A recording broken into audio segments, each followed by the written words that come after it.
Hi செல்லக்குட்டீஸ், இன்னைக்கு ஒரு mini vlog பார்த்தலாமா வாங்க. ஸோ இன்றைக்கி காலையில் எழுந்திரிச்சாச்சு. எந்திரிச்சோன்னே வந்து டீ வச்சு கொடுத்துட்டு, அதுக்கப்புறம் வந்துட்டு இன்றைக்கி பீட்ரூட் பொரியல் தான் பண்ண போகிறேன். அதை வந்து சிரவி வச்சுருந்தேன். அதுக்கப்புறம் உலக்கி ஊற்றி வச்சுட்டு முட்டை செஞ்சு ரொம்ப நாள் ஆச்சா, சரி முட்டை செய்யலாம்னு சொல்லி 4 முட்டையை வந்து வேக போட்டுட்டேன். நான் பீட்ரூட்டை வந்து இப்படி சிரவரத்தை வச்சு தான் சிரவரை நறுக்கலை.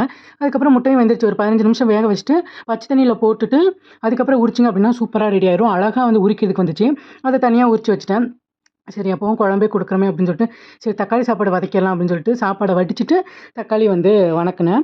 அதுக்கப்புறம் முட்டையை வந்து 2ஆ வெட்டிட்டு கொஞ்சமாக எண்ணெய் ஊற்றி அதுக்கப்புறம் பூண்டு போட்டுட்டு இந்த மசாலாவில் தடவி பொரிக்க வேண்டியதுதான். இதில் மிளகாத்தூள், மிளகுத்தூள், அதுக்கப்புறம் மஞ்சத்தூள், உப்பு இதெல்லாமே போட்டு ஃப்ரை பண்ணி எடுத்துருக்கேன். சூப்பராக இருக்கும், ட்ரை பண்ணி பாருங்கள். அதுக்கப்புறம் பீட்ரூட் பொரியலும் ரெடி ஆயிடுச்சு. எல்லாத்துக்கும் வச்சு கொடுத்துட்டு பாத்திரத்தில் கழுவி எடுத்தாச்சு. அப்புறம் மத்தியானத்துக்கு கொஞ்சம் பருப்பு வச்சுக்கலான்னு சொல்லிட்டு பருப்பு வந்துட்டு வேக வச்சுருந்தேன். அதையும் வந்துட்டு சீரகம், பூண்டு, வெங்காயம், தக்காளி எல்லாம் போட்டு நல்லா வதக்கி கொஞ்சமாக சாம்பார் தூளும் போட்டு நல்லா கொதிச்சதுக்கப்புறம் கொத்தமல்லி தூவி இறக்கிட்டிங்கன்னா சூப்பராக ரெடி ஆயிரும். எனக்கு ரொம்ப பிடிக்கும் தெரியுமா பருப்பு சாப்பாடு.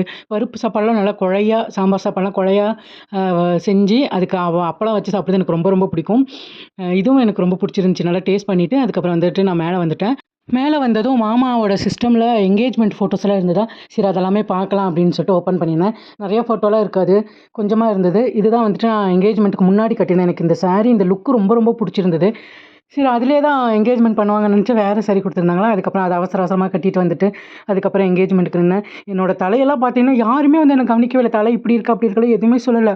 நான் பாட்டுக்கு எல்லா ஃபோட்டோலையும் பேக்கு மாதிரி முடி இங்கிட்டு வருது அங்கிட்டு வருது.